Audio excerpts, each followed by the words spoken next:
Hey guys, मैं happy मांगा T पर आप लोगों का स्वागत करता हूं। तो गाइस, ये स्टोरी एक ऐसे इंसान की है जो कि जंग में बहुत बुरी तरीके से हारा गया था और उसे बस इतना याद था कि वो उस राजा की तलवार था जिस कंट्री की तरफ से वो लड़ रहा था। पर जिस समय उसकी मौत हुई, उसे एक रोशनी दिखी। उसे पता चला कि उसको एक और चांस दिया गया है। पर जैसे ही उसे ये पता चला था कि वो कायरस का थर्ड प्रिंस है, वो ये जानकर बहुत ही ज्यादा हैरान हो गया था। और अब स्टोरी में हमें आगे पता चलेगा कि इसके अंदर ऐसा क्या हुआ है जिसकी वजह से हमारा एमसी इतना ज्यादा हैरान हो गया है। चैप्टर 1 की शुरुआत में हमें एक हेल दिखाया जाता है, एक ऐसी बैटलफील्ड जहाँ पर कई सारे लोगों की लाशें पड़ी हुई थीं। वहाँ पर आग लगी थी और एक आदमी काफी लंबी लंबी सांसें ले रहा था। उसका हमें चेहरा दिखाते हैं, वो बहुत ज्यादा घबराया हुआ था। वो कहता है अगर इस दुनिया में कहीं नर्क है तो वो ये जगह है। और उसके सामने उसका एक काफी ज्यादा अच्छा साथी मारा जा रहा था। वो कहता है मेरे राजा बैरन, प्लीज अपना ख्याल रखिएगा। पर बैरन ये देखकर बहुत ज्यादा हैरान था। पर उसका साथी जो मर रहा था वो उससे कहता है कि ये उतना है जितना मैं कर सकता हूँ, पर मैं अब आपको मेरा वो कर्ज चुका नहीं सकता जो कि आपने मेरे ऊपर एहसान किया है। पर बैरन ये देखकर उसको आवाज देते हुए कहता है कि ऐसा नहीं हो सकता। उठो, अपनी तलवार उठाओ, प्लीज लड़ो। पर नहीं, वो आदमी वहीं पर गिरकर मारा जाता है। हमें वहां पर कुछ घोड़ों को दिखाते हैं जो कि दूसरी कंट्री के थे, जिन लोगों से इन लोगों की लड़ाई चल रही थी। ये उस कंट्री का राजा है जो कि यहाँ पर डिफीट यानी हारी जा चुकी है। बैरन रोते हुए अपने साथी का नाम लेता है और फिर उसी की तलवार उठाकर अपने माना को रिलीज करते हुए जोर से रोर करता है। उसके आसपास खड़े हुए सोल्जर्स थोड़े से घबराकर पीछे हो जाते हैं। जिसके बाद हमें कायरस के बारे में बताया जाता है, एक ऐसा नेशन जिसे इंसान और ड्रैगन्स ने मिलकर बनाया था। कायरस ने मेरे होमलैंड को एक ट्रेजर मिला था, उसने उससे वो मांगा जिसका नाम द एक्सेस ऑफ टाइम है। पर हम लोगों ने उनके इस प्रपोजल को रिजेक्ट कर दिया। जिसके बाद ये सब शुरू हो गया, एक जंग जिसमें कई सारी खून की नदियां बही और इसमें लाखों करोड़ों लोग मारे जा रहे हैं। और ये मेरे होमलैंड की एक आखिरी लड़ाई है। और हमें दिखाते हैं कि बैरन वहां पर कई सारे लोगों को मारता हुआ आखिर में उसका भी हाथ कट जाता है। जिसके बाद हमें वहां पर एक मेज को दिखाते हैं जो कि एक स्पेल को कास्ट करते हुए बैरन को मारने ही वाला था। और बैरन उसको देखते हुए कहता है केवल एक ही इंसान बचा हुआ है जो कि कैसा की ग्लोरी को खराब कर रहा है, और वो केवल मैं हूँ। मैं जानता हूँ कि पहले ही काफी ज्यादा देर हो चुकी है। मुझे महसूस हो रहा है कि मेरी मौत काफी ज्यादा करीब है, पर फिर भी मैं रुकना नहीं चाहता। इस तरीके से कोई भी मेरे बढ़ते हुए कदम को नहीं रोक सकता। और ये कहते हुए जो अटैक उसके ऊपर होता है, वो अपने माना के साथ एक ही स्ट्राइक में उस मैजिकल अटैक को बीच में से चीर देता है। और वो कहता है कि मैं अपने होमलैंड की द ब्लेड हूँ। जिसके बाद हमें बैरन के सामने एक मेज के ग्रुप को दिखाते हैं जिसको देखते हुए वो कहता है कि ये कायरस के मैजिशियंस की क्रॉप है और उसके पीछे वो इंसान है जिसने ये सब शुरू किया है। कायरस का पागल राजा प्लेंसी वेलकान की कमांडर अर्चन आगे बढ़ते हुए बैरन से कहती है कि मुझे तुमसे मिलकर काफी ज्यादा खुशी हुई। आखिर तुम्हारा नाम क्या है? पर बैरन उससे कहता है कि इस सबको भूल जाओ, मैं बस एक ब्लेड हूँ जो कि अपने होमलैंड को सर्व करती है। वो उस लड़की के ऊपर जैसे ही अटैक करने के लिए आगे बढ़ता है, वो लड़की एक इविल सी स्माइल देते हुए अपने मैजिक पावर के साथ आइस क्रिस्टल्स बनाते हुए उसे कहती है कि मैं हमेशा तुम्हें याद रखूंगी। और जैसे ही वो बैरन के ऊपर अपने आइस स्पीयर से अटैक करती है, वो काफी ज्यादा घायल होकर अपनी आखिरी सांस लेते हुए कहता है कि उस समय मैंने देखा, मेरी पूरी की पूरी जिंदगी मेरी आंखों के सामने थी कि किस तरीके से मैंने अपने मदरलैंड से प्यार किया था। वो किस तरीके से मेरी जिंदगी का हर एक हिस्सा धीरे धीरे करके अंधेरे के अंदर गायब होता जा रहा था। और जैसे ही उसकी आंखों के सामने काला अंधेरा छा जाता है, दूसरी तरफ शांत से माहौल में एक बटलर बेल बजाते हुए अपने यंग मास्टर को उठाते हुए कहता है कि सुबह हो गई यंग मास्टर, उठ जाइए, आपको जल्दी करनी होगी। वैसे भी प्रिंस फ्लेंचे पहले ही जा चुके हैं। ये सुनकर वो प्रिंस काफी ज्यादा हैरान होते हुए कहता है, क्या प्रिंस फ्लेंच? मेरा हाथ तो कट गया था। पर ये सुनकर उसका बटलर काफी परेशान होते हुए कहता है, क्या खैर आप इस तरीके की हॉरिफाइंग चीज क्यों कह रहे हैं? वो काफी हैरान होते हुए आसपास देखते हुए कहता है कि मेरा हाथ परफेक्टली पूरी तरह से ठीक है। क्या मैंने कोई डरावना सा सपना देखा था? उसका बटलर उसकी काफी ज्यादा चिंता करते हुए फिर से उससे पूछता है कि यंग लॉर्ड, क्या आप ठीक है? पर वो अपने मन में कहता है, एक नाम जो कि उस आदमी से जुड़ा हुआ है, मैं उसे अपने दिल की गहराई से नफरत करता हूँ। पर मेरा हाथ पूरी तरह से ठीक है और ऐसा लगता है कि जैसे मैंने कभी भी उस चीज को अटेंड नहीं किया। ये यादें जो कि मेरी नहीं है, मेरे दिमाग में भरी हुई हैं। वो काफी ज्यादा परेशान अपने सिर पर हाथ रखे हुए बटलर से पूछता है कि आखिर मैं कौन हूँ। बटलर और उसकी सर्वेंट ये देखकर काफी सरप्राइज, पर उसका बटलर उसे बताता है, आप रिन कायरस हैं, इस कायरस के थर्ड प्रिंस। ये सुनकर वो बहुत ज्यादा हैरान हो गया था और वो कहता है कि ये सच में काफी ज्यादा हॉरिफाइंग नाइटमेयर है। वो ये देखकर बहुत ज्यादा कपकपा गया था। उसके हाथ पैर कपकपाना बंद कर ही नहीं रहे थे। वो घबराते हुए जल्दी से अपने बटलर से पूछता है कि आज की तारीख क्या है। उसका बटलर उसे आज की तारीख बताता है, जो कि 28 अप्रैल है। रायन साल के बारे में पूछता है कि आखिर अभी कौन सा साल चल रहा है। उसका बटलर कहता है कि 522। प्रिंस, आखिर आपके साथ क्या दिक्कत है? क्या कुछ हुआ है? पर रायन ये सुनकर काफी हैरान होते हुए कहता है कि ऐसा नहीं हो सकता। ये सब तो काफी समय पहले हुआ था। जो लास्ट वॉर हुई थी, जो कि एक्सिस ऑफ टाइम के लिए थी। एक्सिस ऑफ टाइम एक ऐसा अजीब सा ऑब्जेक्ट जिसके अंदर एक ऐसी पावर थी जो कि समय को वापस पास्ट के अंदर भेज सकता है। वो अचानक से मेरे होमलैंड के रॉयल पैलेस के अंदर अपीयर हो गया और ये बातें काफी ज्यादा तेजी से इधर उधर फैल गईं और कारिस कंट्री का रूलर वो भी एक्सिस ऑफ टाइम के पीछे पड़ गया। उसने हमसे डिमांड करी कि हम लोग एक्सिस ऑफ टाइम को उसे हैंड ओवर कर दें। पर ये एक बेफालतू की चीज थी। भले ही कायरिस एक काफी ज्यादा पावरफुल नेशन है, पर फिर भी एक्सिस ऑफ टाइम ये क्लियर चीज थी कि वो हमारा था। हम लोग ऐसे ही एक इतनी ज्यादा खतरनाक चीज को दुश्मन के नेशन को दे नहीं सकते थे। इसलिए हम लोगों ने कारिस की इस रिक्वेस्ट को पहली बार में मना कर दिया। पर इस सब के बाद उन लोगों ने हमसे लड़ाई करना चालू करी और धीरे धीरे करके मेरे होमलैंड को पूरी तरह से तबाह करना चालू कर दिया। जब मैं वहां से जा रहा था, मेरे फादर ने कहा कि मैं इस लड़ाई में तुम सभी को नहीं खो सकता, चाहे कुछ भी क्यों ना हो जाए। और उसी दिन मैंने अपनी खुद की मौत को विटनेस किया था। वो काफी हैरान होते हुए कहता है कि रुको, ऐसा नहीं हो सकता। वो जल्दी से उठकर बाहर की तरफ भागने लगता है और उसका सर्वेंट यान उससे कहता है कि प्रिंस, आखिर आप कहाँ जा रहे हैं? पर रायन अपने मन में कहता है कि ऐसा हो सकता है कि मेरे किंग ने एक्सिस ऑफ टाइम फिर से समय को पीछे करने के लिए इस्तेमाल किया हो, और क्या उन्होंने मुझे चुना है इस चीज को पूरा करने के लिए, जिससे मैं मेरे मदरलैंड की इस तरीके से एंडिंग होने से रोक सकूं। यन रायन से कहता है, मैं समझ सकता हूं कि आपके लिए ब्रेकफास्ट गैदरिंग में पार्टिसिपेट करना काफी ज्यादा मुश्किल है, पर हम लोग और भी ज्यादा डिले नहीं कर सकते। रायन कहता है कि ठीक है, मुझे माफ करना कि मैंने तुम्हें इतना ज्यादा वेट करवाया। चलो जल्दी से चलते हैं। और रायन अब काफी ज्यादा खुश था और वो अपने मन में कहता है, अगर मैं इस अपनी बेस्ट अपॉर्चुनिटी को सही से इस्तेमाल करना चाहता हूँ, तो मुझे इस चीज को श्योर करना होगा कि मुझे कायरस के प्रिंस के तौर पर सर्वाइव करना है। जिसके बाद हमें गैदरिंग का सीन दिखाते हैं, जहाँ पर सभी प्रिंस एक साथ बैठकर नाश्ता करते हैं। जैसे ही रायन वहाँ पर आता है, उसी के बारे में अनाउंस किया जाता है कि कैलियन थर्ड प्रिंस यहाँ पर आ रहे हैं। यान रायन से कहता है कि मुझे माफ कर दीजिएगा कि मुझे थोड़ी सी जल्दी करनी चाहिए थी और मैंने ऐसा सोचा नहीं था कि प्रिंस रेंडल यहाँ पर पहले से ही होंगे। प्रिंस रेंडल ये कायरस का फर्स्ट प्रिंस है।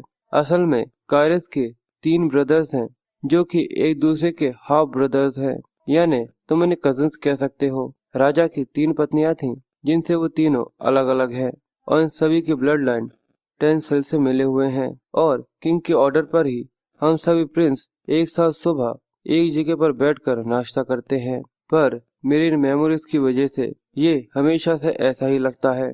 रायन वहां पर आकर अपने लेट होने की वजह से रेंडल से माफी मांगता है, पर रेंडल उसके ऊपर ज्यादा ध्यान नहीं देता और रायन बताता है कि सभी रायन को इस तरीके से ट्रीट करते हैं जैसे कि वो एग्जिस्ट ही नहीं करता।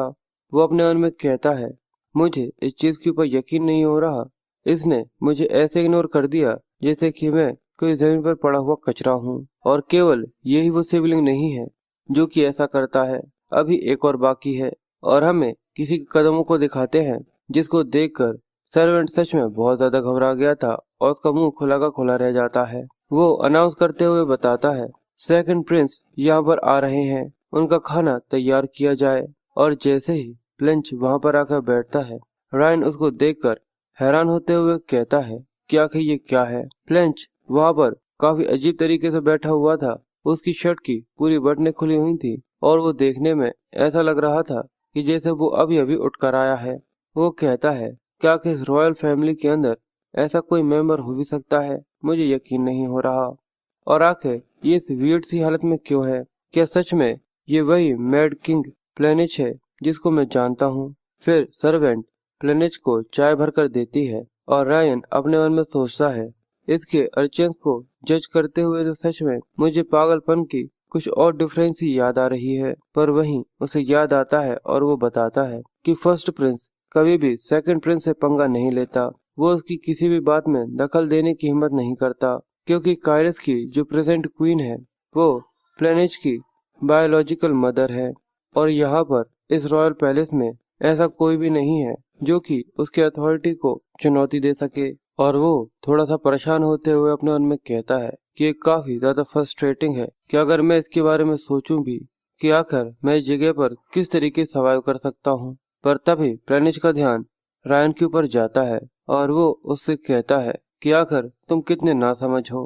रायन ये सुनकर वहीं के वहीं अटक गया था, पर प्लेनिच उसे नजर ना मिलाए उसी के बारे में कहता है कि अपनी माँ को खाने के बाद तुम्हारे अंदर शर्म की एक जरा सी बूंद तक नहीं है। ये सुनकर रायन को काफी ज्यादा गुस्सा आता है और वो चाय को नीचे रखते हुए अपने गुस्से को शांत रखने की कोशिश कर रहा था। प्लेनिच का इस चीज के ऊपर ध्यान जाता है, पर रायन अपने मन में कहता है, मुझे ये चीज समझनी होगी कि मैं अपने किंग के लास्ट चांस को इस तरीके से वेस्ट होने नहीं दे सकता। पर मैं अभी भी कुछ ऐसा है जो कि महसूस कर सकता हूँ, जो कि मेरे गले से निकलने के लिए कभी भी तैयार है। प्लेनिच ने कायरस को पूरी तरह से बर्बाद कर दिया और साथ ही मेरे मदरलैंड को एक हेल के अंदर कन्वर्ट कर दिया। मैं अभी ही इसके गले को यहाँ पर काट कर इसको जान से मारना चाहता हूँ। और ये कहते हुए वो काफी ज्यादा रूथलेसली प्लेनिच को देख रहा था, पर प्लेनिच ये देखकर काफी हैरान होते हुए उसे रायन के ऊपर काफी ज्यादा गुस्सा आता है और वो गुस्से में अपने चाय के कप को जमीन के ऊपर फेंक देता है। सभी लोग ये देखकर काफी हैरान थे और प्लेनिच काफी ज्यादा गुस्से के साथ रायन से कहता है कि आखिर तुम्हारी मुझे इस तरीके से घूरने की हिम्मत भी कैसे हुई। पर तभी रेंडल उन दोनों के बीच में कुछ होता उससे ही पहले वहां पर उनको रोक देता है और रेंडल को ऐसा करता हुआ देखकर प्लेनिच चुपचाप से वहां से जाने लगता है। पर सबसे पहले वो रायन को देखता है जिसकी लाल आंखें उसे जरा से भी पसंद नहीं आती। वो गुस्से में कहता है कि मैं यहाँ से जा रहा हूँ, वैसे भी मुझे इस तरीके से डिस्गस्टिंग ब्लड कलर आइज जरा से भी पसंद नहीं है।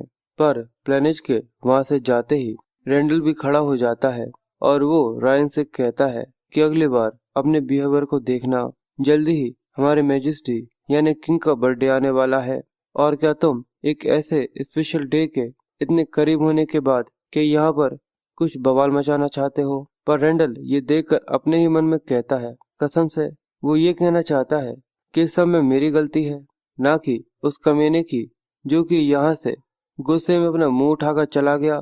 पर यान रायन से कहता है कि आपको कहीं पर कोई चोट तो नहीं लगी, जिसके बाद वो उसका जूता साफ करते हुए कहता है, मुझे माफ करना पर आपका ऐसा कोई भी दिन नहीं जाता जबकि आपके साथ कुछ ना हुआ हो। पर रायन ये देखकर अपने मन में कहता है कि चलो कम से कम मेरे पास एक रॉयल सर्वेंट तो है जो कि मेरे अपनी बॉडी की तरह केयर करता है, जैसे कि मैं उसकी खुद की एक बॉडी हूँ। ये चीज से नाखुश कि मुझे हर दिन एक काफी ज्यादा लोली ट्रीटमेंट दिया जाता है।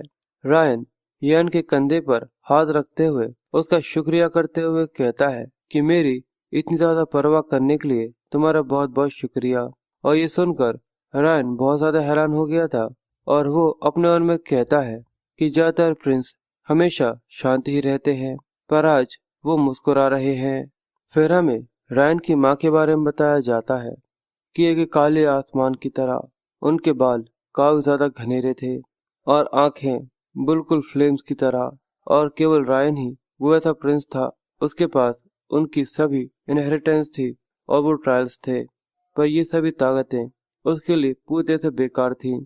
और इसके अलावा रायन हमेशा अपनी इन लाल आंखों को छुपा कर रखता था, क्योंकि प्लेनेज इनसे नफरत करता है और वो इसके इस ऑब्सेस्ड बिहेवियर की वजह से हमेशा अपने बालों के साथ इसे छुपा कर रखता था, क्योंकि वो कहता था कि ये तुम्हारी आंखें डिस्गस्टिंग ब्लड की तरह है। और रायन अपने मन में सोचता है, मुझे ऐसा कर कर जरा सा भी अच्छा महसूस नहीं हो रहा, क्योंकि मैं यहाँ पर किसी और के मेमोरीज के अंदर पीपिंग करने की कोशिश कर रहा हूँ। पर हमेशा अपनी आंखों को छुपा कर रखना, जैसे प्लेनेट जैसे लोग इससे नफरत करते हैं, सच में वो एक काफी ज्यादा बड़ा बेवकूफ था। रायन बाहर घूम रहा था, पर यान उससे कहता है कि आप चाहते हैं कि मैं आपके साथ चलूं? पर रायन उससे कहता है कि नहीं, तुम जहाँ से जा सकते हो। यान कहता है, प्रिंस, आज आपकी हरकतें काफी ज्यादा अजीब थी। क्या आपने कल रात को कोई नोवेल पढ़ी थी जो कि नाइट के बारे में है? पर वो उससे कहता है कि नहीं। और हमें रायन के बारे में बताया जाता है कि उसे बचपन से ही इस तरीके का ट्रीटमेंट मिला है और इसलिए रायन ऐसी कई सारी चीजों से डरता है जो कि उसके हाथ में नहीं है। और वो काफी ज्यादा कमजोर है, उसके पास इतनी भी ताकत नहीं है कि वो अपनी भी रक्षा कर सके। और रायन की करंट स्टेटस यही है। और ये सब मेरी एज सेरेमनी से पहले की है। तभी वो यान से उसकी उम्र के बारे में पूछता है कि आखिर वो अभी कितने साल का हो चुका है। तो यान उसे बताता है कि अगले 4 महीने के बाद आप 15 साल के हो जाएंगे। ये सुनने के बाद रायन और भी ज्यादा हैरान हो गया था, क्योंकि रायन को 15 साल के होने से पहले ही मरवा दिया गया था। वो कहता है कि रायन ने क्वीन को जहर देने की कोशिश करी थी, पर वो इस चीज में नाकाम हो गया और इस चीज का अपने ऊपर गिल्ट लेने की वजह से वो पनिशमेंट के तौर पर फांसी से लटक गया। पर ये एक ऐसी स्टोरी है जो कि पब्लिक को बताई गई थी, पर किसी ने भी इस चीज के ऊपर यकीन नहीं किया। और इसका तो यही मतलब है कि कोई जल्दी ही मुझे मारने के लिए यहाँ पर आने वाला है। जिसके बाद रायन जैसे ही अपने रूम के अंदर आता है, वो खिड़की की तरफ बढ़ने लगा था। ये देखकर उसके सभी बटलर्स और सर्वेंट्स बहुत ज्यादा हैरान हो जाते हैं और यान उसे रोकने की कोशिश करता है। वो कहता है कि आप वहां से गिर सकते हैं, पर रायन अपने मन में कहता है कि मेरी मौत को केवल 1 या 2 महीने ही बचे हुए हैं। पर बैरन, जो कि मेरी ओरिजिनल बॉडी है, उसके बारे में कोई भी आइडिया नहीं है, इसलिए मैं यहाँ पर वेट नहीं कर सकता। वो यान से कहता है कि मेरे लिए कैंची लेकर आओ।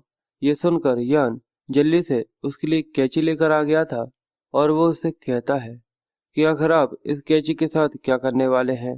पर रायन उससे कहता है कि जल्दी ही तुम्हें समझ में आ जाएगा, क्योंकि चीजें बदलने वाली हैं। और जैसे ही वो अपने बाल काटना चालू करता है, सभी के मुंह खुले के खुले रह जाते हैं और सभी को देखकर ऐसा लगता है कि जैसे सभी लोगों ने कोई बहुत ज्यादा डरावना भूत देख लिया है। पर यान रायन को रोकने की कोशिश करते हुए कहता है कि आखिर आप ये क्या कर रहे हैं? अगर प्रिंस पेनिच को इसके बारे में पता चला तो वो इस चीज से और भी ज्यादा नफरत करेंगे। पर रायन उससे कहता है कि अगर किसी को मेरी आंखें पसंद नहीं है, तो इसका ये मतलब नहीं है कि मैं किसी बेवकूफ की तरह अपनी सारी जिंदगी बिता दूं। इसलिए इस चीज की चिंता मत करो, ये ठीक है और मैं सारी चीजों को संभाल लूंगा। पर जैसे ही प्लेनिच उसको देखता है, वो उससे गुस्सा करते हुए कहता है कि तुम्हारा दिमाग पूरी तरह से खराब हो चुका है। पर यान ये सुनकर काफी ज्यादा घबरा गया था और वो अपने ही मन में रायन से कहता है, आपने वो कहा था कि आप सारी चीजों को संभाल लेंगे, उसका क्या हुआ? जैसे ही प्लेंच टेबल पर आकर बैठता है, वो रायन से कहता है, खूनी आंखों वाले। पर तभी वो उसे टोकते हुए कहता है, मेरा नाम रायन है, ब्रदर प्लेनिच। ये सुनकर प्लेनिच को गुस्सा आता है और वो अपने हाथ में नाइफ उठाते हुए कहता है, अच्छा, तो तुम ये कहना चाहते हो कि मैं तुम्हें तुम्हारे नाम से बुलाऊं? और ये कहते हुए वो काफी ज्यादा गुस्से के साथ अपनी नाइफ को रायन की तरफ फेंक देता है। और यान भी ये देखकर बहुत ज्यादा घबरा गया था, क्योंकि ये हमला रायन के बजाय यान पे हुआ था। पर जैसे ही रायन इस चीज को देखता है, वो तभी उस चाकू को अपने हाथ से पकड़ लेता है, जिसकी वजह से उसके हाथ के ऊपर एक गहरा कट लग गया था। पर यान को यहाँ पर कुछ भी नहीं हुआ था, पर वो भी ये देखकर काफी ज्यादा सरप्राइज था। वो रायन से कहता है कि आपका हाथ बहुत बुरी तरीके से कट गया है, आपको जल्दी से जल्दी उसे छोड़ देना चाहिए। पर प्लेनिच रायन से कहता है, ये क्या हुआ? लगता है कि मेरा हाथ फिसल गया था। मेरे छोटे भाई रायन का लगता है कि हाथ घायल हो गया है। पर रायन मुस्कुराते हुए हंसकर कहता है कि मेरे बड़े भाई प्लेनिच, मैं पूरी तरह से ठीक हूँ। ये देखकर उसे काफी ज्यादा गुस्सा आ गया था, पर रायन अपने चेहरे पर मुस्कुराहट के साथ उसे कहता है कि चाहे ये कुछ भी हो, पर तुम्हें इसकी चिंता करने की जरूरत नहीं है। जिसके बाद अगले सीन में रायन अपने रूम में आ गया था, पर यान उसके लिए काफी ज्यादा चिंता करते हुए कहता है कि मुझे एक हीलर को बुला लेना चाहिए। पर रायन उसे मना कर देता है और कहता है, ये तो बस एक छोटा सा घाव है। यान उसे कहता है, पर हमें इसको इतने ज्यादा कम नहीं आंकना चाहिए। पर रायन फिर भी उसे शांत करते हुए कहता है कि तुमने उस अटैक को डॉज क्यों नहीं किया था? तुम जानते थे कि वो अटैक तुम्हारे ऊपर ही हो रहा है, और अगर मैं उसे ब्लॉक नहीं करता तो शायद वो अटैक तुम्हें लग जाता। यान उसे बोलता है, मैं चाहता तो शायद उस अटैक को डॉज कर सकता था, पर अगर मैं ऐसा करता तो शायद वो इस बहाने का इस्तेमाल करते हुए फिर से आपको कुछ नुकसान पहुंचाने के लिए इस चीज को इस्तेमाल कर सकते थे। रायन ये सुनकर मुस्कुराते हुए वहां से निकलते हुए यान का शुक्रिया करता है और कहता है कि सच में इसकी वजह से मेरा दिल भर आया है। शायद चेहरा धोने के बाद मैं थोड़ा सा शांत हो जाऊं, इसलिए मैं अभी आता हूँ। पर यान उसे कहता है, क्या मैं आपकी मदद करने के लिए आऊं? पर रायन उसे रोकते हुए कहता है कि मैं अकेला आऊंगा, और इस बीच किसी हीलर को यहाँ पर बुलवाने की कोई भी जरूरत नहीं है। जिसके बाद रायन उस पर्दे के पीछे जाकर खड़ा हो गया था। पर रायन अपने ही मन में सोच रहा था कि मैं किसी हीलर को क्यों नहीं बुला सकता। पर उसे देखते हुए रायन के मन में एक बात आ रही थी कि उस समय जब वो अटैक रायन पर हुआ था, उस समय उसे रोकने के लिए मैंने अपने ऑरा को इस्तेमाल करने की कोशिश करी थी। पर तभी अचानक मुझे मेरे दिल के अंदर एक अजीब सा दर्द महसूस हुआ। मुझे रायन की बॉडी को कंफर्म करना होगा कि इसकी आखिर कंडीशन कैसी है। फिर वो ऑरा का इस्तेमाल करते हुए अपनी इस न्यू बॉडी का एनालिसिस करना चालू कर देता है। पर वो ये देखकर हैरान होते हुए कहता है कि आखिर ये क्या है? मैं महसूस कर सकता हूँ कि इसके दिल के पास 3 मारा सर्कल्स बने हुए हैं। क्या इसका ये मतलब है कि रायन एक मैजिशियन है? जिसके बाद हमें कुछ दिनों बाद का सीन दिखाते हैं कि रायन की चोट अभी भी ऐसी ही थी। तो यान उससे कहता है कि इस चीज को 3 दिन से ज्यादा हो चुके हैं, पर आपकी इंजरी अभी भी बिल्कुल वैसी की वैसी है। वो रायन के लिए बहुत ज्यादा घबराया हुआ था, पर रायन उसे कहता है कि मैंने कहा ना कि मैं ठीक हूँ। वो उसके लिए काफी ज्यादा चिंता में था। रेड कलर की सूट में खड़ा हुआ बटलर उससे कहता है कि सारी की सारी तैयारियां पूरी हो चुकी है। असल में ये एक रॉयल टेलर है, इसका नाम सिटिन है। जैसे ही वो अपना इंट्रो देने के लिए आगे बढ़ता है, इंट्रो देते देते अचानक से रुक जाता है। रायन उससे पूछता है कि क्या हुआ, तो वो उससे माफी मांगते हुए कहता है कि मेरा फ्रेया से वो मतलब नहीं था। तब रायन उसके ऊपर चिल्लाता है, तो सेटन उससे माफी मांगते हुए कहता है कि प्लीज सच में मुझे माफ कर दीजिएगा।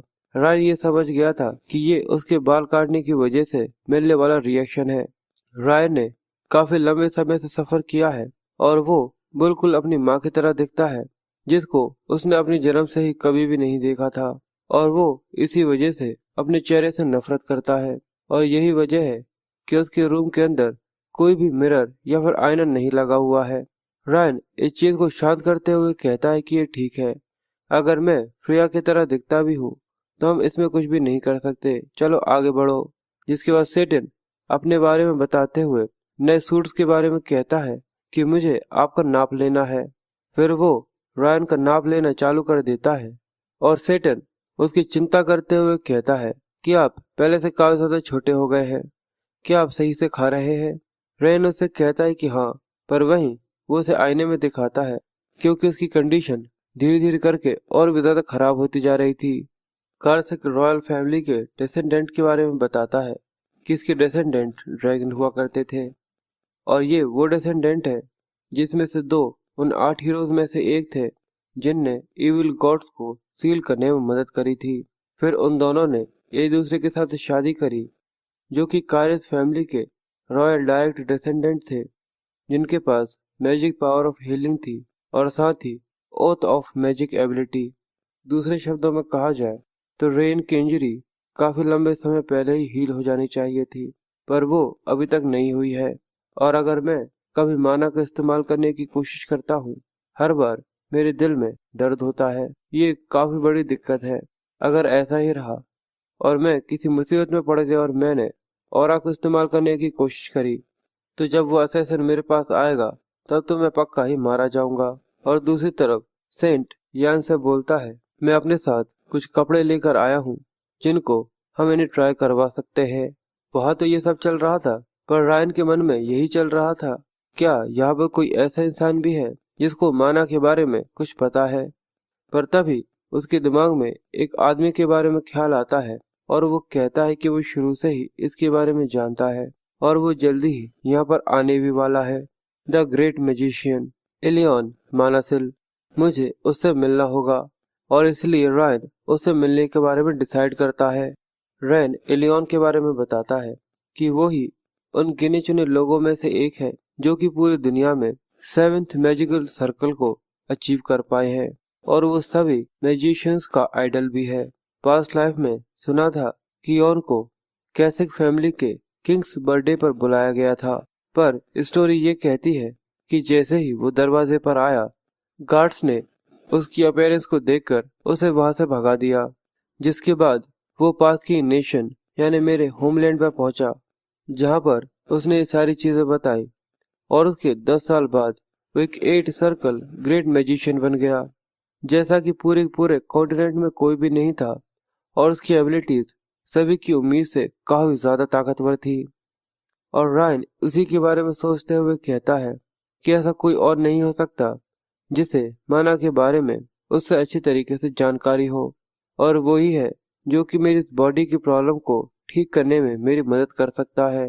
मुझे नहीं पता कि आखिर मैं उससे कैसे मिल सकता हूँ, पर कायरस में मैजिशियंस को ठीक से ट्रीट नहीं किया जाता, इसलिए मैं यही सोच रहा हूँ क्या वो मेरी रिक्वेस्ट को एक्सेप्ट करेगा भी या नहीं। असल में कायरस किंगडम में सभी नाइट्स के मैजिक क्यू पर ज्यादा यकीन न करने की वजह बार्सन फैमिली है, जो कि प्लेनिच की मॉम की फैमिली है और इसी के इन्फ्लुएंस में आके ये सब यहाँ पर हुआ है। पर मुझे कैसे भी कर एलियन को अपने साइड में करना ही होगा, इसलिए मुझे उस इंसिडेंट को भी होने से रोकना होगा जो कि किंग के बर्थडे पार्टी पे होने वाला है।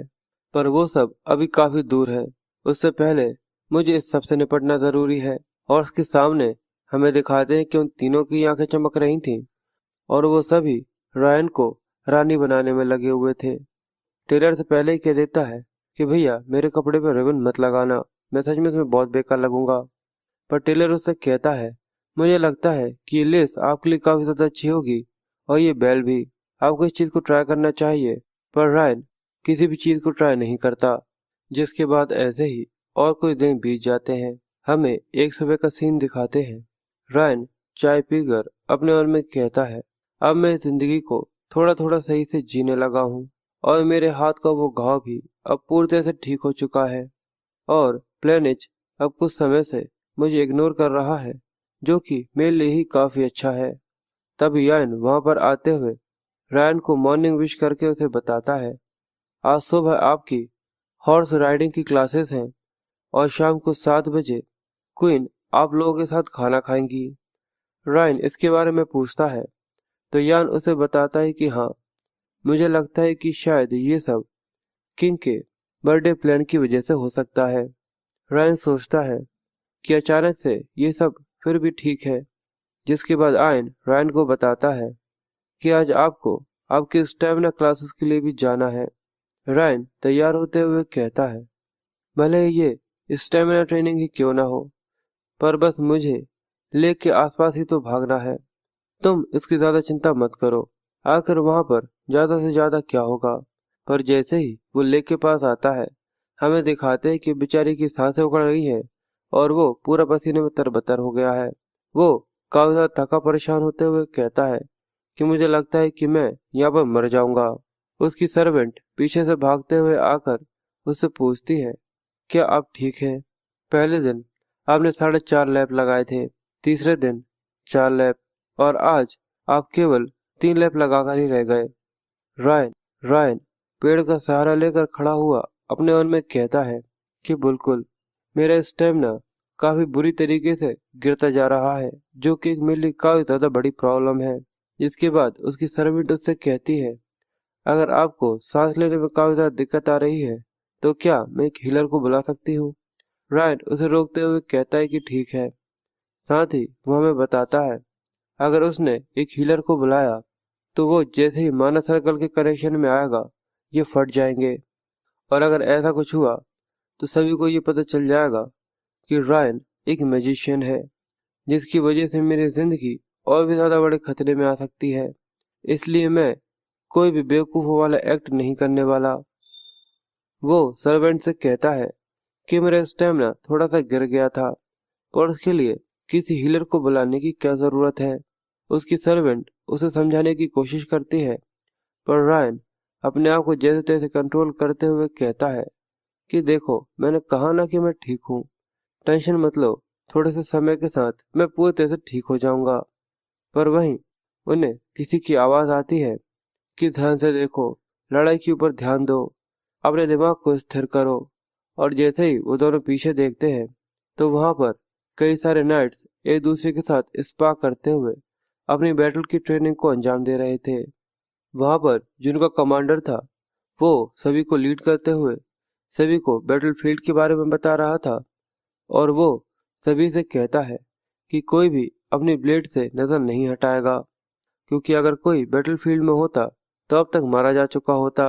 किसी को भी हेजिटेट होने की जरूरत नहीं है। रायन उनको इस तरीके से बैटल करता हुआ देख रहा था, और वो अपने मन में कहता है कि ये देखकर मुझे अपने पुराने दिनों की याद आ गई। और उसकी सर्वेंट उससे कहती है कि आखिर हम लोग नाइट क्रॉप के ट्रेनिंग ग्राउंड के अंदर क्या कर रहे हैं। रायन उससे कहता है कि मुझे पता है, पर इनको इस तरीके से देखना काफी ज्यादा इंटरेस्टिंग है। पर तभी उनका जो कमांडर होता है, वो रायन और उसकी सर्वेंट को बात करता हुआ सुन लेता है, जहाँ पर रायन उससे कह रहा था कि मैं इनके बारे में काफी अच्छी तरीके से जानता हूँ कि ये सभी रॉयल फैमिली के नाइट्स हैं, और इन सभी का काम ब्रेजन फैमिली और कायरस फैमिली की रक्षा करना है, और ये सभी किंग्स की पावर के नीचे काम करते हैं। पर जैसे ही वो ये बात कर ही रहा था, पर तभी नाइट्स का कमांडर वहां आकर रायन को टोकते हुए कहता है कि आखिर तुम कौन हो? अगर यहाँ पर तुम्हारा कोई भी काम नहीं है तो यहाँ से चले जाओ। ये नाइट क्रॉप्स का कमांडर पेबल है। वो रायन से कहता है कि तुम्हारे इस तरीके से देखने की वजह से नाइट्स परेशान हो रहे हैं और वो सही से ट्रेन नहीं कर पा रहे, और सभी नाइट्स भी उन्हें काफी बुरी तरीके से देख रहे थे। ये देखकर वो सर्वेंट उसके ऊपर चिल्लाते हुए कहती है कि अपनी रिस्पेक्ट दिखाओ, ये द थर्ड प्रिंस रायन है। ये सुनकर पेबल कहता है, अच्छा, तो यही वो थर्ड प्रिंस हैं। मुझे तुम कोई और लगे थे। ऐसा लगा कि कोई चूहा चुपके से हम लोगों के ऊपर नजर बनाए हुए है। पर यह देखकर रायन उससे कुछ भी नहीं कहता, पर उसे मन ही मन काफी ज्यादा गुस्सा आ रही थी। पर यह देखकर वो सर्वेंट पेबल के ऊपर चिल्लाते हुए कहती है, तुम योर हाइनेस के प्रिंस के सामने खड़े हुए हो, आखिर सब के बाद भी तुम्हारी उनकी बेइज्जती करने की हिम्मत कैसे हुई? पर कमांडर उससे कहता है कि मैंने कहा ना कि मैंने इन्हें गलत समझ लिया था, तो आखिर तुम इस बात पे इतनी ज्यादा सेंसिटिव क्यों हो रही हो? वैसे भी प्रिंस को इस चीज से कोई भी दिक्कत नहीं होने वाली। पर जैसे ही उसकी नजर रायन पर जाती है, वो उसकी आंखों को देखकर बहुत ज्यादा घबरा गया था। वो अपने मन में कहता है, आखिर ये क्या है? ये डेफिनेटली बहुत ज्यादा कमजोर था। और हमें कुछ टाइम पहले का सीन दिखाते हैं जब पेबल पहली बार थर्ड प्रिंस से मिला था। वो उससे कहता है कि थर्ड प्रिंस, आखिर आप ये क्या कर रहे हैं? मैं रानी के बुलाने पर सीधे उनकी तरफ जा रहा था, तो आखिर आपने हमारा रास्ता क्यों रोक दिया? रायन घबराया हुआ जल्दी से पीछे की तरफ भागते हुए कहता है कि मुझे माफ करना, मैं जल्दी ही यहाँ से चला जाऊंगा। पेबल अपने मन में कहता है कि रायन पहले काफी ज्यादा कमजोर और एक बहुत ज्यादा डरपोक इंसान था, पर आखिर इसका ये न्यू फॉर्म स्पिरिट कैसी है? ऐसा लग रहा है कि ये अपनी आंखों के साथ ही मुझे जमीन में गड़ा देगा। रायन पेबल से कहता है, कमांडर, क्या मैं तुमसे कुछ पूछ सकता हूँ कि आखिर तुम्हारी ड्यूटीज क्या है? पेबल ये सुनकर काफी हैरान हो गया था, और उसके बाद कई सारे सोल्जर्स वहां पर पेबल के पास आते हुए उससे पूछते हैं कि यहाँ पर कोई दिक्कत हो रही है, पर साथ ही वो उसके सामने रायन को देखते हुए उसी के बारे में खुसफुसाते हुए कहते हैं, ये तो थर्ड प्रिंस है, पर आखिर यहाँ पर क्या हो रहा है?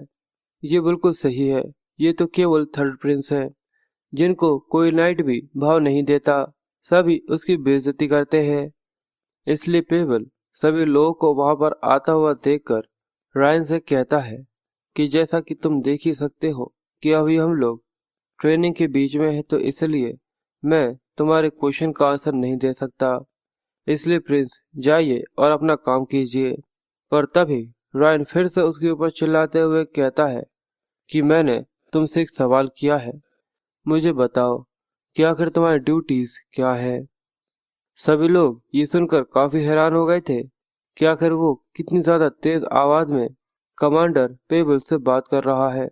वो सभी वो सभी सोल्जर्स भी काफी हैरान होते हुए उसी के बारे में बातें करने लगते हैं।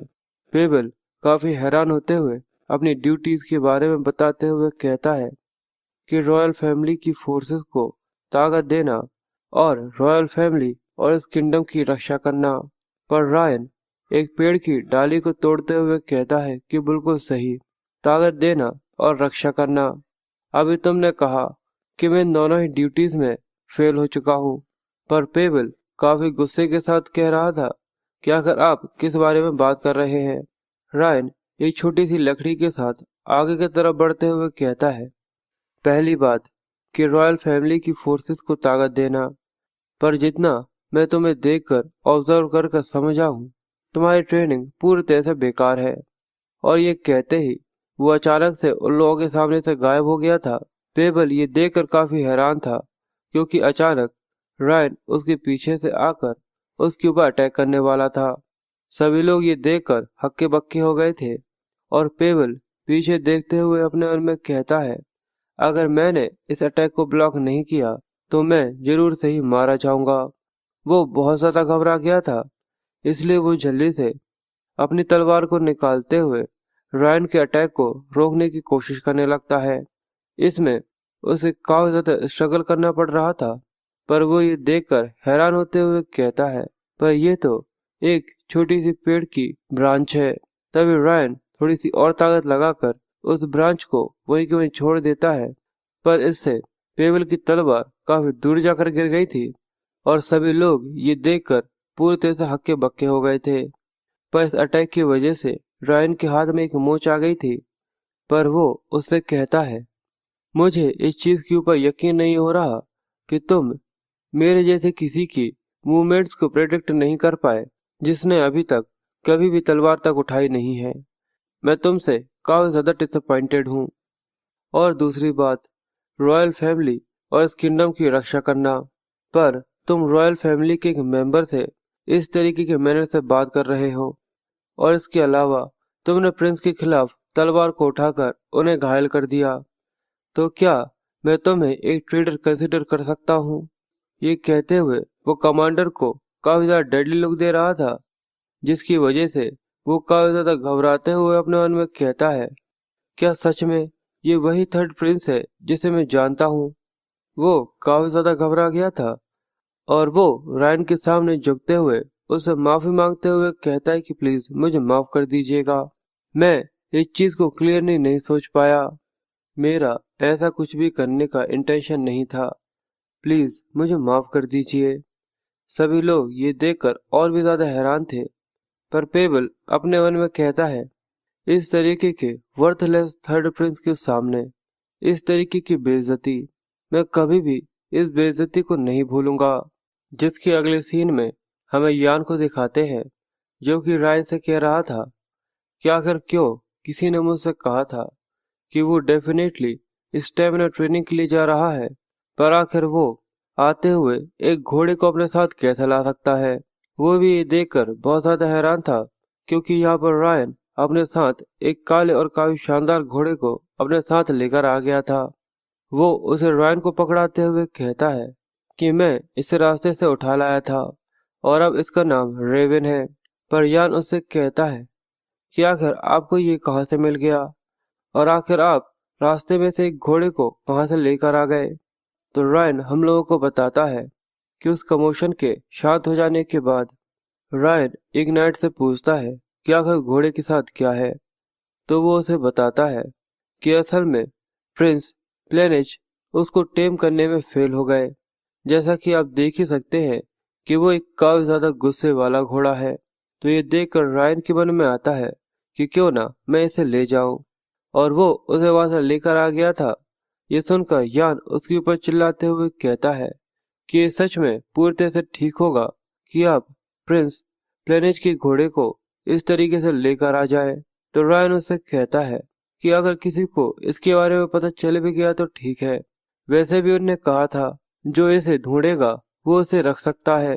पर साथ ही वो फीमेल सर्वेंट से कहता है कि जो कि ट्रेनिंग ग्राउंड में अपने साथ हुआ है उसे किसी को भी मत बताना। तभी यान रायन से कहता है, पर रुकिए, अगर कभी इसके बारे में किसी को पता चल गया तो क्या होगा। रायन लंबी सी सांस लेते हुए कहता है, अगर इसके बारे में पता चल भी गया तो मैंने कहा ना कि कुछ नहीं होने वाला, मैं सब देख लूंगा। पर तभी अचानक ये सभी बोलते हुए उसके दिल में एक जोर का दर्द उठ गया था, जिसकी वजह से उसके दोनों सर्वेंट ही ये देखकर काफी ज्यादा हैरान हो गए थे। और रायन अपने आप को संभालने की कोशिश करते हुए अपने मन में कहता है, मुझे लगता है कि मैंने अपने इस बॉडी को जरूरत से ज्यादा ही पुश कर दिया है, कि आज की स्टेमिना ट्रेनिंग कुछ जरूरत से ज्यादा ही हो गई। रायन उससे कहता है कि ऐसा कुछ भी नहीं है, बस आज काफी लंबे समय के बाद मैंने प्लेग्राउंड में किसी के साथ कुछ जरूरत से ज्यादा ही खेल लिया।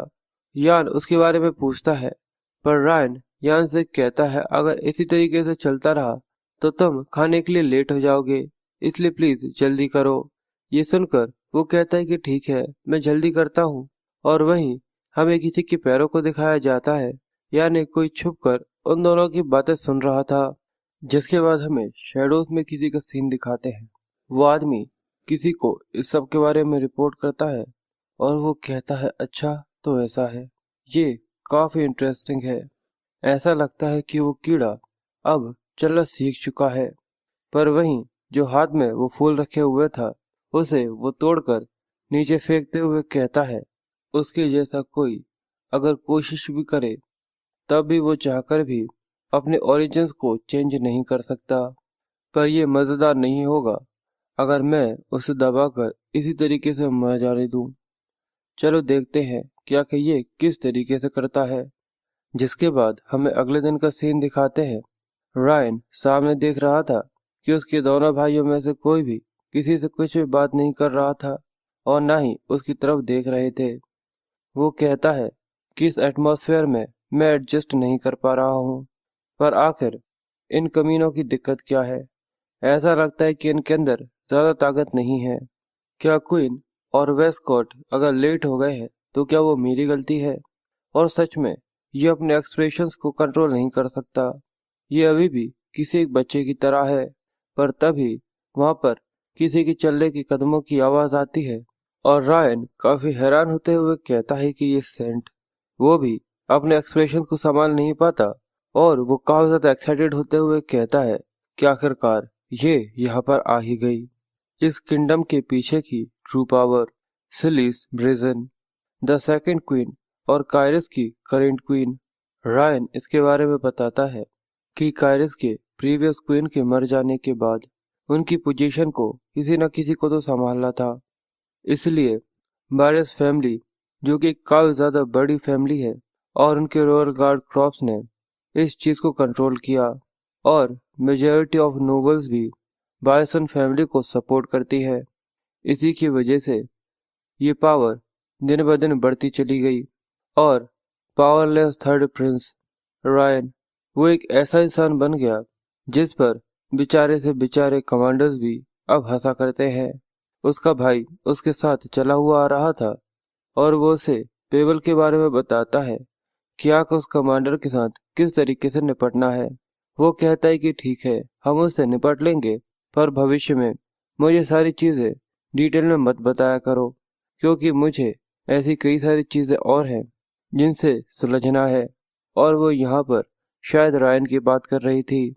रायन उसके आमने सामने बैठा हुआ था, और वो रायन को देखते हुए कहती है, देखकर ऐसा लगता है कि तुम पहले से काफी ज्यादा बड़े हो गए हो। ये देखकर रायन मुस्कुराते हुए अपने मन में कहता है कि ये रिएक्शन, इसलिए वो सलीसी से कहता है कि मैं अभी ज्यादा बड़ा नहीं हुआ हूँ, पर मैं भविष्य में और भी ज्यादा ग्रोथ करूंगा। ये सुनने के बाद उसके दोनों ही भाई काफी ज्यादा हैरान हो गए थे, और उसी की तरफ देख रहे थे, और साथ ही प्रेजेंट क्वीन, उसकी स्टेप मदर भी, और उसके स्टेप मामा जो कि मार्कस है, वो ये देखकर मुस्कुराते हुए कहते हैं कि बिल्कुल, तुम जरूर ही बहुत ज्यादा बढ़ोगे, पर मैं कभी भी तुम्हें पहचान नहीं पाऊंगा। देखा जाए तो तुम्हारा चेहरा सच में काफी ज्यादा प्यारा है, तुम्हें तुम्हारे बाल पहले ही कटवा लेने चाहिए थे, और अभी वैसे ही तुम्हारा ये ग्रोथ पीरियड चल रहा है, तो ये श्योर है कि तुम अभी और भी ज्यादा बढ़ोगे। पर तभी उसकी सिस्टर उसे टोकते हुए वहीं पर रोक देती है। ये सुनकर मार्कुस काफी हैरान होते हुए कहता है कि हाँ, मैं काफी ज्यादा भूखा हूँ, प्लीज जल्दी से खाना बुलवाओ। वो अपनी बहन को और ज्यादा गुस्सा नहीं कर सकता था, और रायन भी ये देखकर अपने मन में कहता है, देखकर ऐसा लगता है कि बाइसन फैमिली का ओनर थोड़ा सा स्लो है। जिसके बाद सिलीसी अपने लड़के फ्लेनिच को आवाज देते हुए उससे कहती है कि आखिर तुमने मुझे पहले इसके बारे में क्यों नहीं बताया। वो पूछता है कि क्या, तो वो कहती है कि तुम्हारा घोड़ा तुम्हें फॉलो नहीं कर रहा था, तुमने मुझे इसके बारे में क्यों नहीं बताया। पर यह सुनकर फ्लेनिच थोड़ा सा मुस्कुराता है, फिर उसे इग्नोर करते हुए कहता है, हाँ ठीक है, पर सीबीसी उसे कहती है, तुम्हें शुरुआत में ही मुझे इसके बारे में बता देना चाहिए था, तो ये काफी अच्छा होता।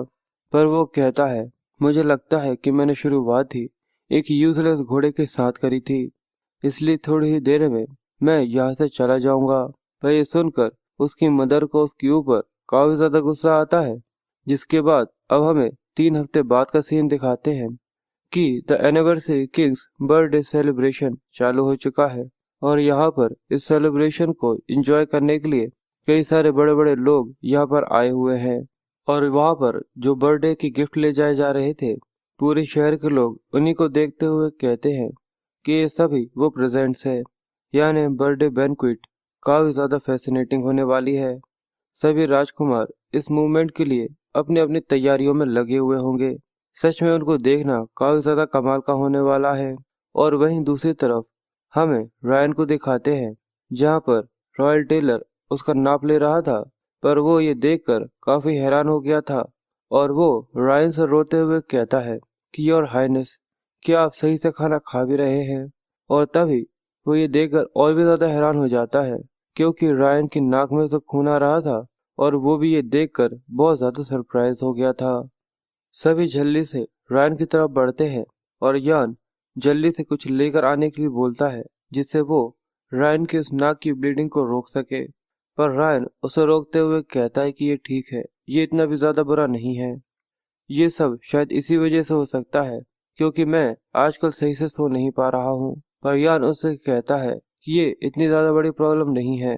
पर वो रॉयल टेलर उसे बताता है कि मुझे ऐसा नहीं लगता कि ये सब यहीं पर, मुझे ऐसा नहीं लगता कि योर हाइनेस ये सब इतना ही है, क्योंकि आपने आपका बहुत ज्यादा वेट भी खो दिया है। आप डेफिनेटली 3 हफ्ते पहले इतने ज्यादा दुबले पतले नहीं थे। रायन ये सुनकर काफी शॉक था, पर वो उन लोगों से कहता है कि सच में मैं इतना ज्यादा दुबला हो चुका हूँ। मुझे लगता है कि मैं बहुत ज्यादा एक्सरसाइज करने लगा हूँ, इसी की वजह से ऐसा हुआ है। पर साथ ही वो अपने मन में कहता है कि ये सच है कि मैं काफी ज्यादा हार्ड वर्क कर रहा हूँ, पर मेरा स्टेमिना दिन ब दिन बदतर होता जा रहा है।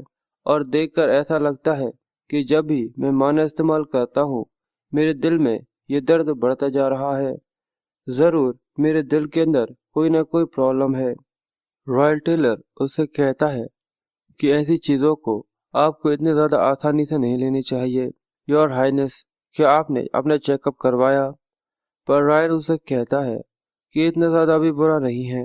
क्या मुझे केवल एक छोटे से नोज ब्लीडिंग के लिए चेकअप करवाना चाहिए? पर साथ ही वो अपने मन में कह रहा था कि सभी के सभी आखिर एक हीलर के बारे में ही क्यों कहते रहते हैं। आखिर मेरी ये नोज ब्लीडिंग सभी लोगों के सामने ही क्यों हुई? पर रॉयल टेलर उससे कहता है कि ये केवल नोज ब्लीडिंग के बारे में नहीं है। रायन फिर भी उससे कहता जा रहा था कि मैं बिल्कुल ठीक हूँ। पर तभी यान आगे आते हुए कहता है कि मुझे पता है कि ये सब इसलिए हुआ है क्योंकि कल रात तुम अपनी नाक इस तरीके से खुजा रहे थे। ये सुनकर रायन और वो रॉयल टेलर दोनों ही काफी हैरान हो जाते हैं। और यान आगे आते हुए कहता है कि ये जरूर तुम्हारे लिए डिफिकल्ट होगा कि तुम सभी के सामने अपने पर्सनल हॉबी को इस तरीके से उजागर करो, पर ये इसी वजह से हो रहा है। पर ये सुनने के बाद सभी लोग काफी सरप्राइज हो गए थे और रायन भी ये देखकर पूरी तरह से हक्का बक्का हो गया था। यान आगे आते हुए कहता है कि जैसा रायन ने कहा है कि प्रिंस रायन की सारी चीजें पूरी तरह से ठीक है। वो खाना भी समय पर खाते हैं। इसका यही मतलब है कि ये नोज ब्लीडिंग इनकी पर्सनल हॉबी की वजह से हुई है, तो तुम्हें ज्यादा चिंता करने की जरूरत नहीं है। ये सुनकर वो यान से कहता है इस चीज में कोई भी इश्यू नहीं है अगर तुम ये कह रहे हो तो, क्योंकि प्रिंस को तुमसे अच्छा कोई भी नहीं जानता। पर यह सुनकर रायन बहुत ज्यादा निराश हो गया था।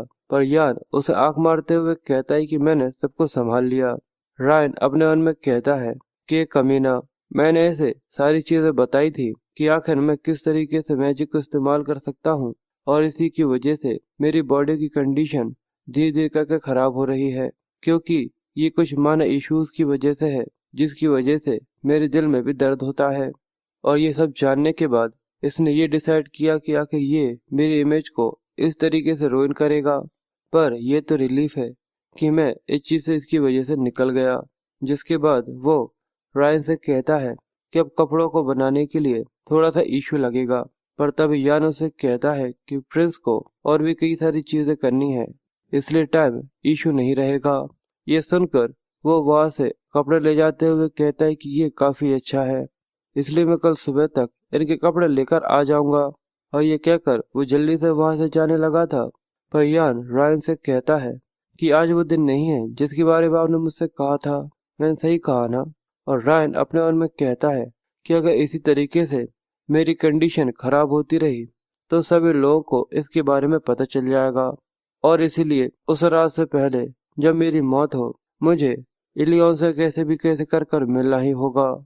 पर जब रायन अपने फादर से मिलने के लिए जाता है तो बटलर उसे रोकते हुए कहता है कुछ अर्जेंट काम होने की वजह से वो सभी प्रिंस के साथ खाना नहीं खा सकते।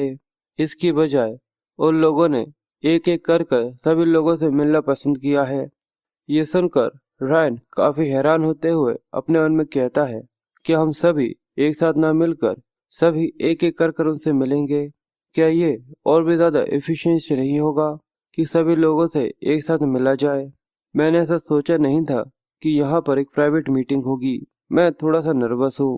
पर जैसे ही रायन अंदर जाता है, प्रिंस को अंदर भेजने के बाद बताया जाता है कि राजा आपका वेट कर रहे हैं। पर अंदर उसके फादर उसकी तरफ देखते भी नहीं है, वो अपने काम में लगे हुए थे। और हमें इनके बारे में बताया जाता है कि ये रोमन ली है, कायरस के किंग। रायन अपने फादर रोमन को ग्रीट करता है, पर उसके फादर उसकी तरफ देखते भी नहीं है। ये देखकर रायन काफी ज्यादा हैरान हो गया था और वो अपने मन में कहता है क्या ये मुझे इग्नोर कर रहे हैं? भले ही मैं कायरस में एक इग्नोरेंट की तरह हूँ, पर इसके बाद भी इस तरीके से मेरे साथ एक्ट करना ये काफी ज्यादा रूड है।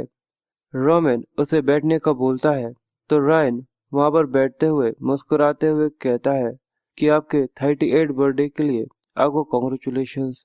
पर उसके फादर फिर भी उसके ऊपर ज्यादा ध्यान नहीं देते, पर उसको देखकर कहते हैं कि तुम देखने में काफी ज्यादा अच्छे लग रहे हो। रायन ये सुनने के बाद और भी ज्यादा हैरान हो गया था, क्योंकि दूसरी तरफ जहाँ पर सभी लोग उसकी कंडीशन को देखकर उसकी चिंता कर रहे थे कि उसे चेकअप करवा लेना चाहिए, क्योंकि वो बहुत तेजी से अपना वेट खो रहा है।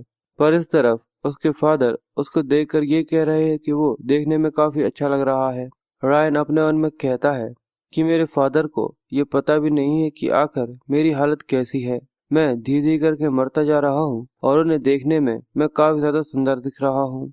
अब मैं समझ गया कि आखिर ये हम लोगों से एक एक करके क्यों मिलना चाह रहे थे, जिससे इनका समय ना बर्बाद हो, जिससे इनका समय ना बर्बाद हो। अगर ये अपने तीनों लड़कों से एक साथ मिलते तो उन तीनों के साथ कन्वर्सेशन करने में इन्हें काफी ज्यादा फोकस की जरूरत पड़ती, जिसकी वजह से ये मीटिंग काफी ज्यादा एफिशिएंसी हो जाती। पर अगर यहाँ पर वो एक एक कर एक के साथ बात करेंगे तो उन्हें ज्यादा किसी पर ध्यान देने की जरूरत नहीं है। और यहाँ पर उनके बर्थडे पे उन्हें कॉन्ग्रेचुलेट करना केवल सिर्फ एक बर्बादी है। यानी ये फैमिली जितना मैं जानता हूँ उससे भी ज्यादा बिखरी हुई है। जिसके बाद हमें शाम का सीन दिखाते हैं और सभी के बारे में बताया जाता है कि एक फादर जिनको अपने बच्चों की जरा सी भी परवाह नहीं है। पहला प्रिंस जिसे किसी भी चीज से जरा सा ही फर्क नहीं पड़ता। दूसरा प्रिंस जो कि किसी की भी नहीं सुनता। और जो आखिर में खड़ी हुई है द क्वीन, जिसके पास इतनी पावर है कि वो राजा की भी बेइज्जती कर सकती है। और इन सभी में से कोई एक ऐसा है जो कि मुझे मारने की कोशिश कर रहा है, और ये चीज जल्द ही शुरू होने वाली है। तो चलो बताओ कि आखिर वो कौन है जो कि मुझे मारने के लिए असैसिन भेजने वाला है।